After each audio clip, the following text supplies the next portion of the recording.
It was a dark and stormy night, and I found myself wandering through the city streets looking for some entertainment to pass the time. The rain was coming down in sheets, drenching my clothes and hair.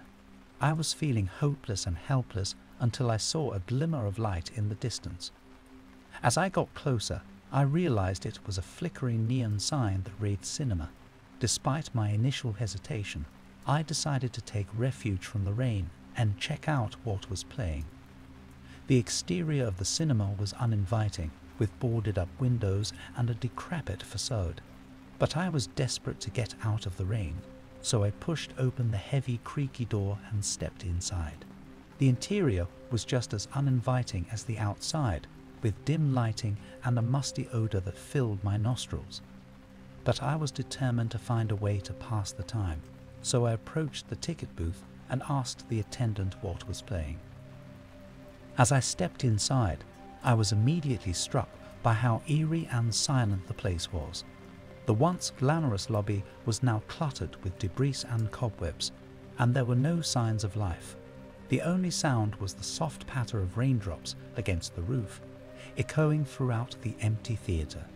I took a few steps forward, peering into the darkness, and that's when I noticed something strange.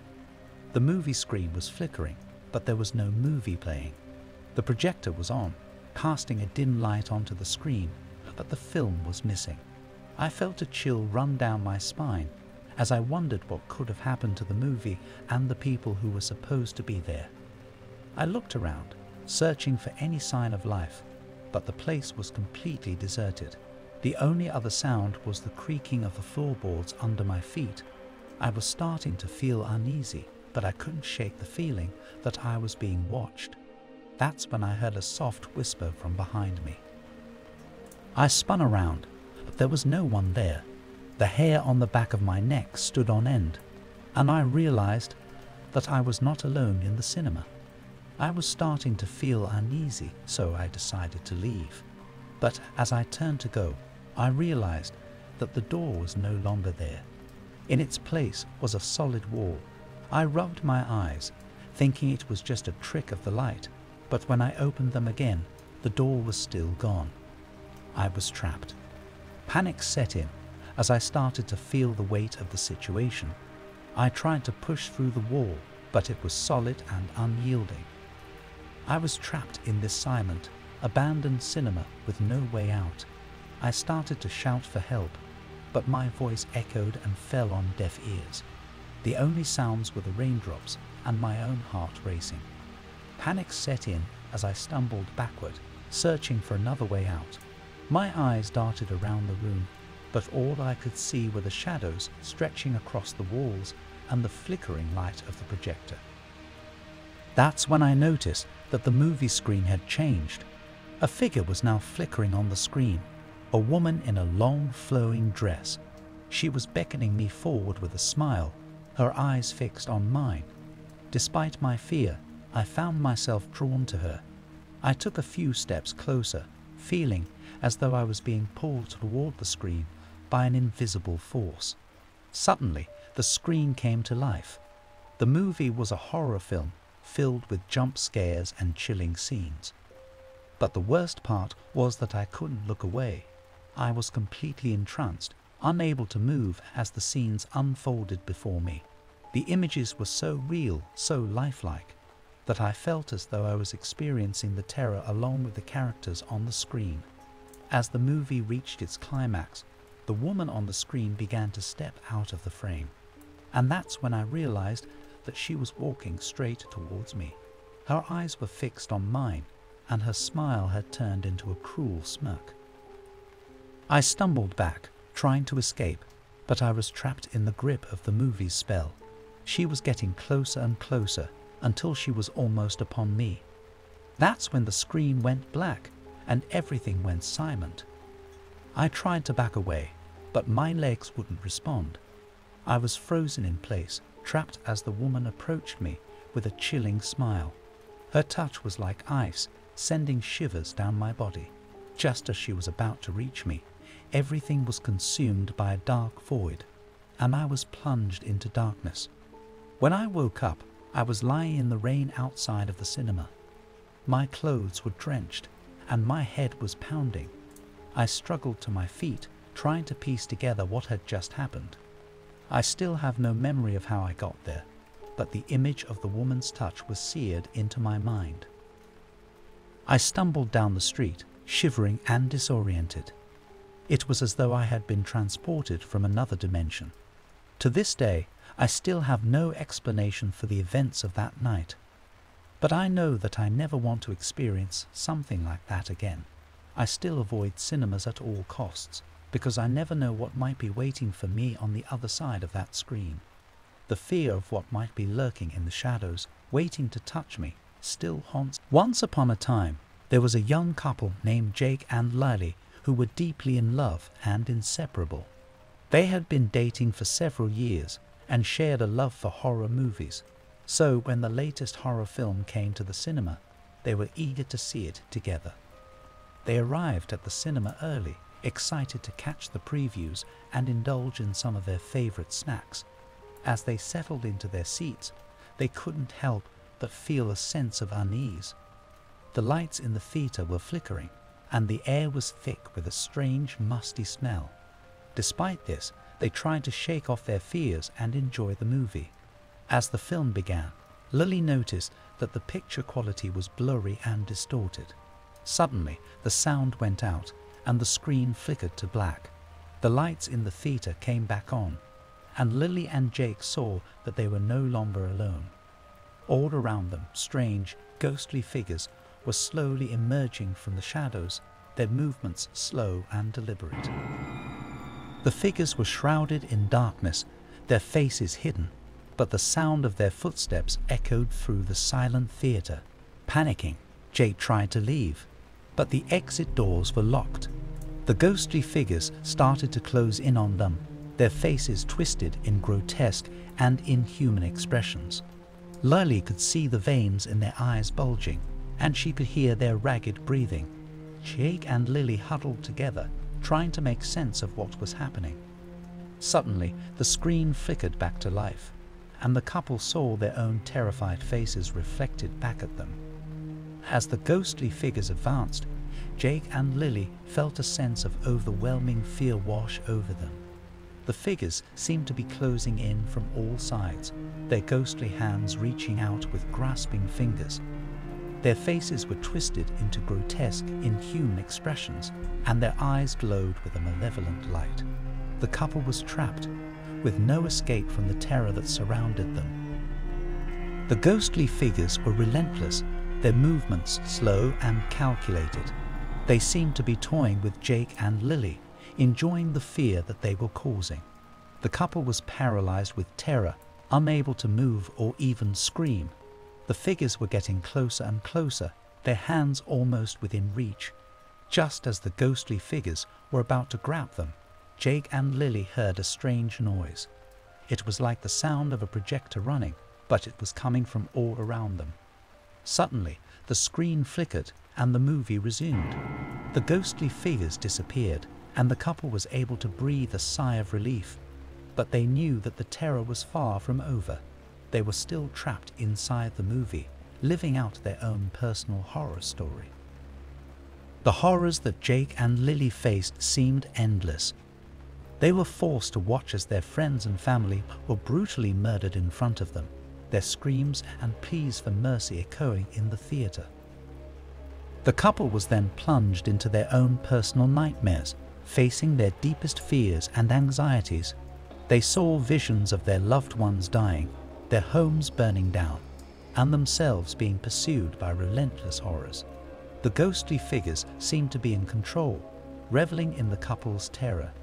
They knew exactly what scared Jake and Lily the most, and they used it against them, tormenting them with visions that were more and more grotesque with each passing moment.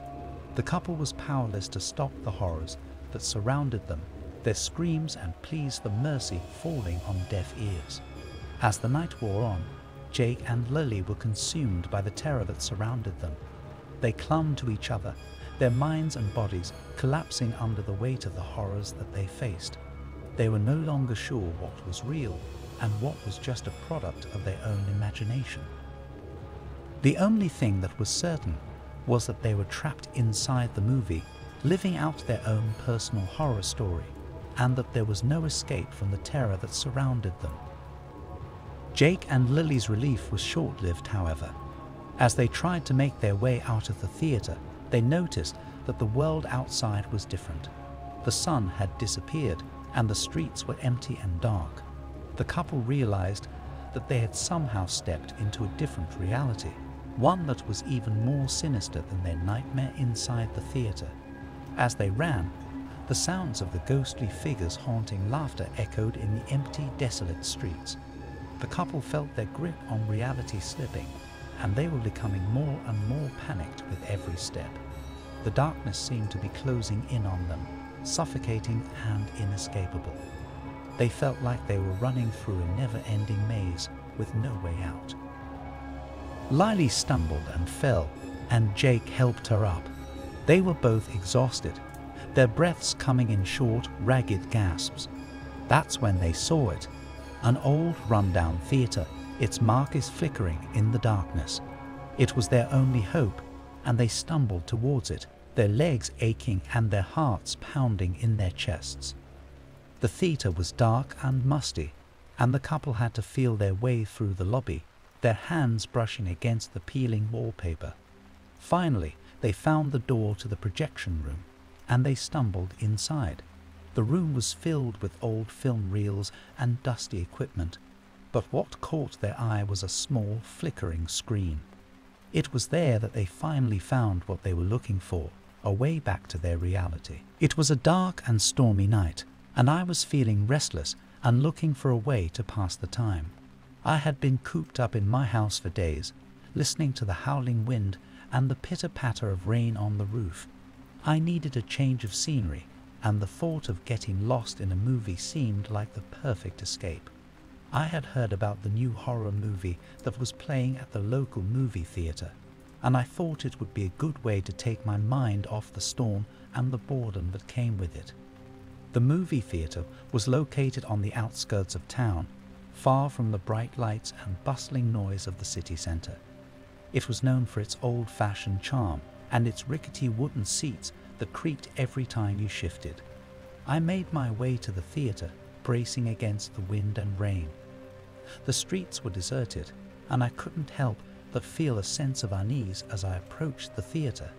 The neon sign flickered above the entrance, casting an eerie glow on the sidewalk.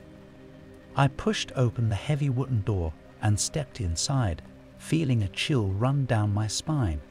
The lobby was dimly lit and musty, and the only sound was the soft dripping of rainwater from my coat. I could already feel the hairs on the back of my neck standing on end. As I entered the theater, I was struck by how dimly lit and eerily quiet it was. The only sounds were the soft hum of the projector and the rain tapping against the windows. The red velvet seats were worn and torn, and the curtains were frayed at the edges. The smell of stale popcorn lingered in the air. I took a seat in the middle row, as far from the screen as possible. I wanted to avoid any chance of getting scared. I remember settling into my seat, trying to get comfortable, but feeling a sense of unease wash over me. I looked around the theater, trying to shake the feeling, but everything seemed normal. The seats were filled with people, all focused on the screen, but I still couldn't shake the feeling that I was being watched. However, as soon as the lights went down and the movie started, the strange presence in the theater became more pronounced. I could feel my heart rate increase, and I started to sweat. The theater was eerily quiet, and I could hear my own breathing echoing in the emptiness. I couldn't quite put my finger on it, but I felt like I was being watched. I glanced around the theater, trying to find the source of the feeling, but I couldn't see anything out of the ordinary. I tried to focus on the movie, but I couldn't concentrate. The strange presence seemed to be getting stronger and stronger until it felt like it was right next to me. I remember looking around the theater again, this time with a sense of desperation, and that's when I saw it. In the darkness, I could make out a figure, shrouded in shadows, standing at the back of the theater watching me. As the movie progressed, strange things started to happen. The sound of footsteps echoing through the aisle, the feeling of someone breathing down my neck, and the shadows moving on the walls. I started to panic and tried to leave my seat, but found that I was paralyzed with fear. I was trapped in my seat, unable to move or even scream. The worst part was yet to come. I noticed that one of the figures on the screen was not part of the movie. It was a maniac with wild, unkempt hair and piercing, bloodshot eyes, staring directly at me, with a sinister grin on his face. The grin was so wide that it seemed to stretch from ear to ear, revealing yellow, rotting teeth. The figure moved closer and closer to the screen until it was almost as if it was jumping out at me. I couldn't take it anymore and let out a blood-curdling scream. The maniac disappeared, but the movie theater was now filled with strange noises and movements. The sound of footsteps echoing through the aisle, the feeling of someone breathing down my neck, and the shadows moving on the walls. The theater was filled with an eerie green light, and I could see ghostly figures floating around me. I realized that I was not alone, and the maniac was haunting me. The movie theater was now a place of darkness and terror, and I was trapped in the middle of it. The sound of the projector was now a distorted, demonic noise, and the images on the screen were now twisted, grotesque versions of the original film. The air was thick with the smell of decay and rot, and I could feel the breath of the maniac on my neck.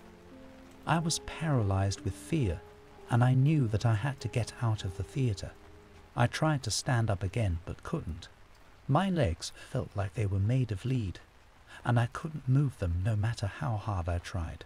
The fear was now starting to take over, and I felt like I was losing my mind. Suddenly, the maniac appeared once more, this time closer, and started to laugh maniacally. The laughter was like a knife to my ears, piercing the silence of the theater and echoing throughout the room. The maniac was now standing just a few feet away from me, and I could see the evil glint in his eyes. He reached out a hand, covered in scars and cuts, and I felt a cold, bony grip wrap around my wrist. I tried to pull away, but I was powerless against his strength. The maniac started to pull me towards him, his laughter growing louder and more insane with each passing moment. I was trapped, and I thought that this was the end. But then, with a sudden burst of strength, I broke free from his grasp and ran towards the exit. I pushed through the doors and burst into the cool night air, panting and sweating.